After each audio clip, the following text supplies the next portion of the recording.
y'all, it's your girl Loving Me Naturally. So I just wanted to let you guys know that this week we're talking about porosity of your hair. And porosity meaning how well your hair retains or whether or not your hair repels the moisture that you're trying to give it. High porosity, your hair it draws moisture from its environments. However, it's also very easy for that moisture to evaporate from your strands. Low porosity, it doesn't draw the moisture from your environment, it actually repels moisture. However, once it actually gets the moisture, it's a little bit more difficult for it to escape. Medium is right in between. It's not difficult to moisturize, it doesn't repel too much, and it doesn't, bring on too much extra moisture. So what I learned by reading these articles is that low porosity, you need humectants to draw the moisture. Medium porosity, you don't need humectants. You want anti-humectants in your hair. That way that you are not actually drawing moisture and causing frizz to your hair. And then medium porosity, you can probably get away with what you're doing now. So what I have decided to do is I have actually decided to go ahead and do the porosity test. I want to see if what I'm doing with my hair is effective. And, you never know. Maybe you want to try and see if what you're doing with your hair is effective. If you're trying any and everything in the book and nothing is working for you, maybe you should try something different. Come on and try the porosity test with me. Let's go.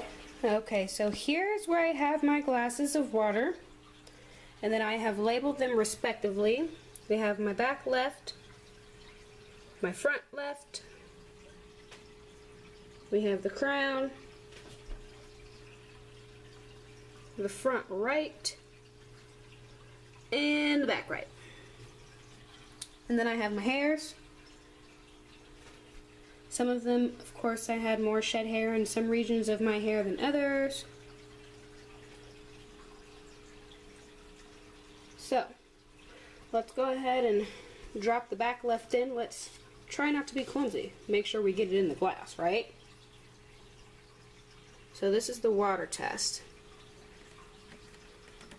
I'm going to leave them in here.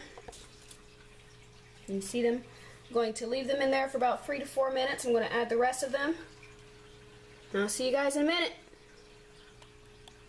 Okay, so now I've put the rest of the hair in all of the glasses here.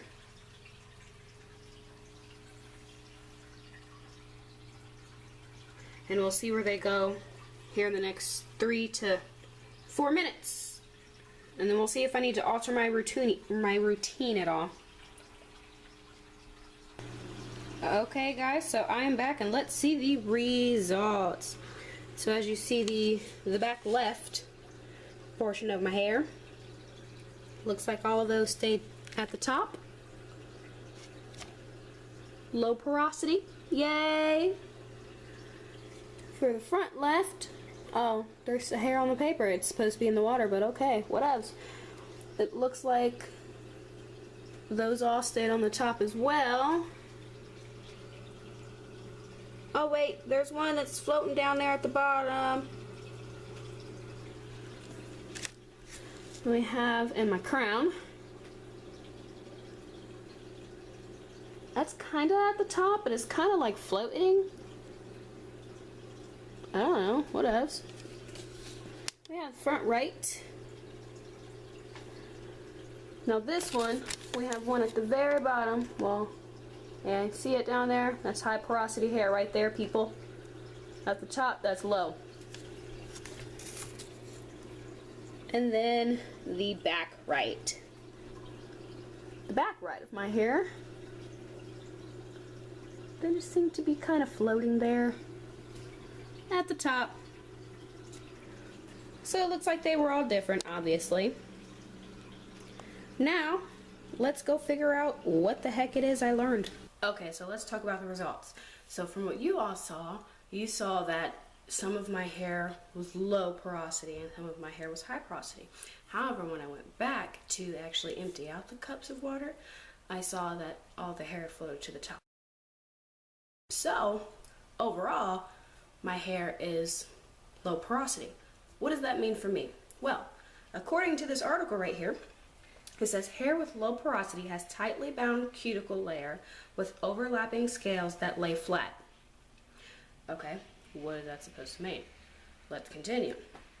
This type of hair is usually considered healthy and often very shiny, especially when it's dark in color. Low porosity hair repels moisture, which my hair definitely does do that. And let me see here. It's hard to process since it resists penetration of chemicals. It really wasn't that hard to process when I was younger. Then again, porosity could have changed. I'm not really sure if that happens. I don't know. But this says that it's prone to build up from protein-rich deep conditioning products, which can leave it feeling stiff and straw-like, which definitely has happened before, which is why I quit using a couple of the deep conditioners that I had been using in the past. So with my low porosity hair, I need protein-free, it says daily conditioners. I'm not going to condition my hair daily. I don't even wash my hair daily. I wash it like once a week. I'm not about to condition my hair daily. Anyways, and it says with humectants such as glycerin or honey. I don't have glycerin, but I do have honey. So I suppose I can start adding that to my regimen. Let me see here. It says use moderate heat with protein-free deep conditioning treatments to help open up the tightly bound cuticles. So I think one thing that I might change is instead of wrapping a towel around my head when I'm deep conditioning, which actually it still produces heat, I'm probably going to use my hooded dryer for maybe 20 or 30 minutes while I'm deep conditioning and see, if that makes any kind of a difference. I'm not 100% sure. I'm just trying it just because that's what this says. It says low porosity hair requires moisturizers rich in emollients such as shea butter, which I have, jojoba oil, which I have, coconut oil, and mineral oil. I don't have the mineral oil, but I have everything else in there. So, not really too much that I have to change in that aspect. Let me see, it benefits from humectant products. Again, the glycerin and the honey are one of the two that says in here. I guess I can do some more research and figure out what the rest are. I'm not 100% sure. Honestly, this is the first time I've ever heard of the word humectant, so we can go ahead and figure that out. And it says, let me see here, the humectant products, they attract and hold moisture to your hair, which I need. As earlier it said that the hair repels water, which is moisture, so I need it to attract moisture. Let me see, it says choose lighter liquid-based products such as hair milks that won't sit on your hair and leave it oily or greasy. I never actually used a hair milk. I mean, I suppose I could try, but I'm not 100% sure how necessary that is. As of right now, I'm going to go ahead and add the heat to my deep conditioner regimen and humectants to my weekly wash regimen. And yeah, so that's what I'm going to do to change it. Why don't you all go ahead and try the porosity test, see how your hair is. If it's low like mine, then your hair is healthy, but it repels moisture, so you have to find a way to get the moisture in there. If it's high porosity, then not necessarily to say that your hair is not healthy. However, it doesn't repel moisture.